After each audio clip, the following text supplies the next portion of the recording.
Baci Sospesi, un progetto di Barbara Sbrocca.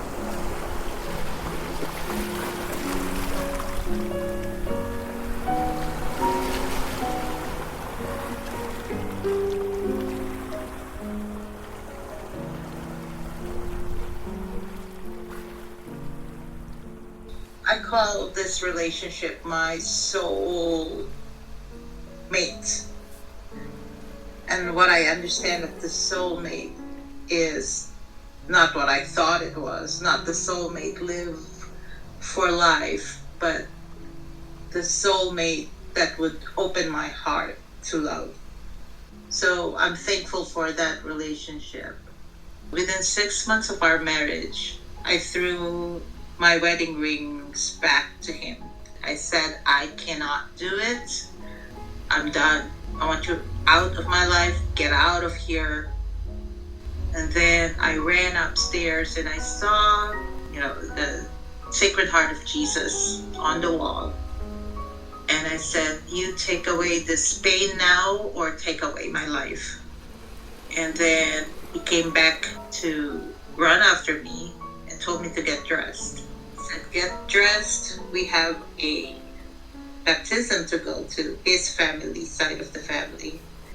For some reason, I said yes. And I remember taking a photo of him in the aisle talking to the priest.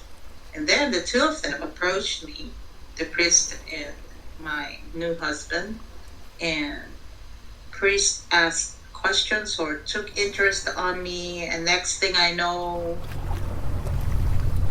I was so hurt inside. I was like a wounded animal lashing out.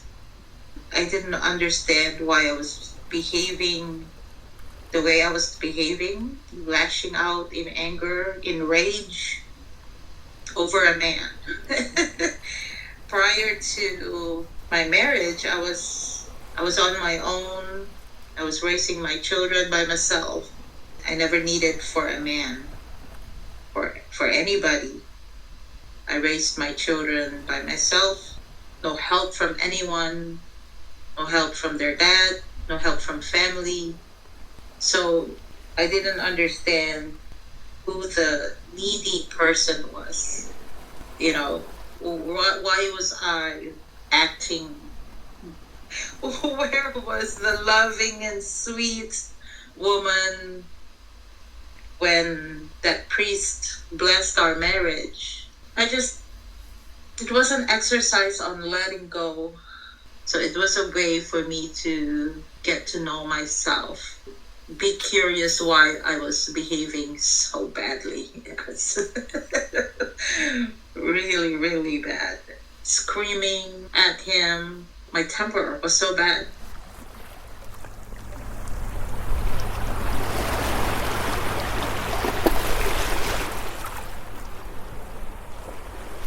Everything that happened to me, all the transformation, all the inner development, he didn't change one bit. We've been separated for a few years now, but we're still married. But I'm living, that's why I'm here, not inside the house. I'm with someone else now. Yeah, we've been separated formally for 4 years, but now it's been a pattern of running away from me, but I keep going back to him. So how our story started is, he's a very young guy, and I was in my 40s, and he was not even in his 30s yet. In the back of my mind, I knew he needed me for immigration purposes, if that makes sense. He was very young. He just moved to the city. He needed some experience for work, or he needed work, actually. There was an attraction there, of course, but there's also, other interests. And then finally, I found a job for him, painting the house, the outside of the house. I just had an addition done, and I said, okay, I'd hire you to do this. So I paid him, and then kept coming back asking for more. We became partners. He didn't speak any English. Zero. So it was just a nod of the head or a shake of the head and a smile. So frustrating, but there was definitely a reaction, an attraction, some care there. You know, we would look at the property, we would go upstairs, and there's his hand on my hand, just innocently rubbing against mine. So I was confused, like, why is he doing what he's doing? What's his intention? I felt so much guilt and shame for going with a younger guy. Everything went against our relationship. Like, all the signs were there, but I couldn't help myself. I couldn't help the attraction. I've never had that kind of relationship, like the sexual, the electricity. I remember the first time I got mad at him. He promised to be there at a certain time, but he was 2 hours late.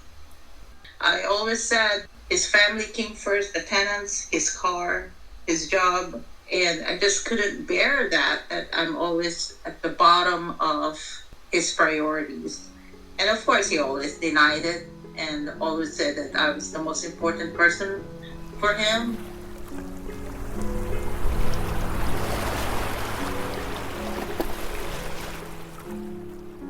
My father was a womanizer. My brother was a womanizer. I saw them juggle women. So I started being more social, having more friends. We only saw each other once a month. You know, I wasn't really in any relationship, but I was on dates, you know. So one day he called me up and said, "Can you come and help me? I can't even put my clothes on." I came to his place and he was so skinny. He was skin and bones. And I'm like, oh my God, like, what happened? I thought he was just being a player, that he was actually seeing someone else. So I helped him out. I took him to specialists. Now he's medication free again. But then he got caught by the immigration, staying in the country without legal papers. His family came to see me. They had the money. They wanted me as his girlfriend. I haven't been his girlfriend for a year. They asked me to help him, or otherwise he would be deported. My children were old enough to fend for themselves, and also old enough to ignore me. You know, the focus of my life, the center of my universe, my children, they had no time for me anymore. Not like before. They didn't need me as much. And so I thought, okay, well, why not marry this guy, even though it's for papers? I was so depressed that I felt I had nothing more to contribute to the world. Otherwise, my life felt so empty back then. But the one thing, though, that I kind of regret, because it really changed the dynamics of our relationship, was having him sign a prenup. I saw the betrayal, the pain in his face, and I know I hurt him.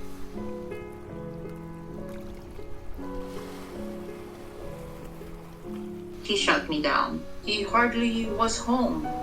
The next day after we got married, you know, we had a nice wedding night. But the next night, he didn't even come home. And of course, I was only thinking of my hurt. It was a strained relationship from our wedding to that 6-month point that I talked about earlier. I started noticing that he was drinking. Did I drive him to drink? Or was he already an alcoholic when I married him and I didn't know? Honestly, he was more fun when he was drunk. When he wasn't, he felt distant. He felt distant and couldn't stand me. But when he had a couple of beers, he was my old fling, he really was just a fling in the beginning. It really was just a fling because I was never there. Yeah, the first 6 months was pure hell. And then after meeting with the priest, I asked the priest to be my spiritual guidance. But I broke off of that because he wouldn't give me absolution. My second marriage was outside of church, and my first marriage needed to be annulled. And until then, I am an outcast in the eyes of the church, in the eyes of God.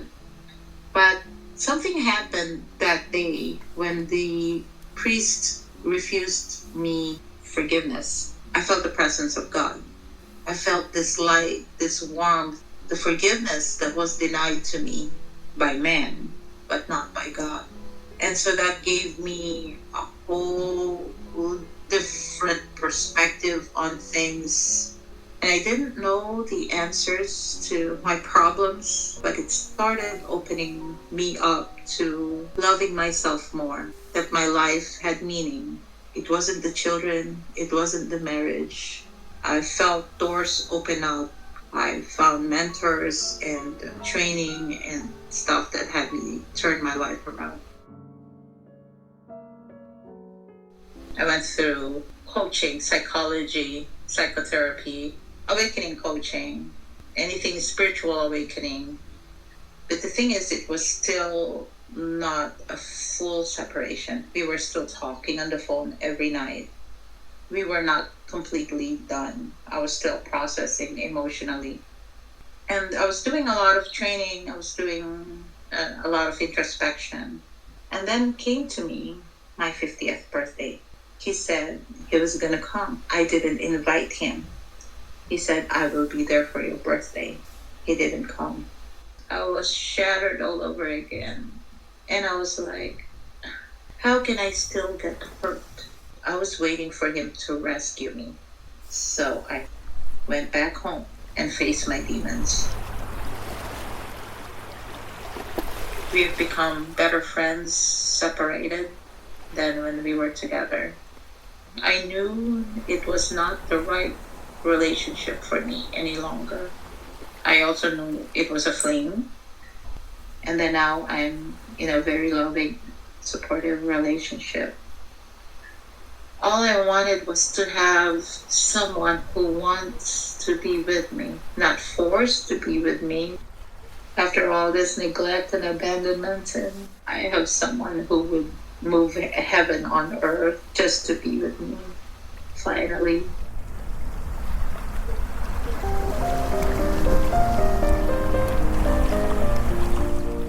Baci Sospesi, un progetto di Barbara Sbrocca.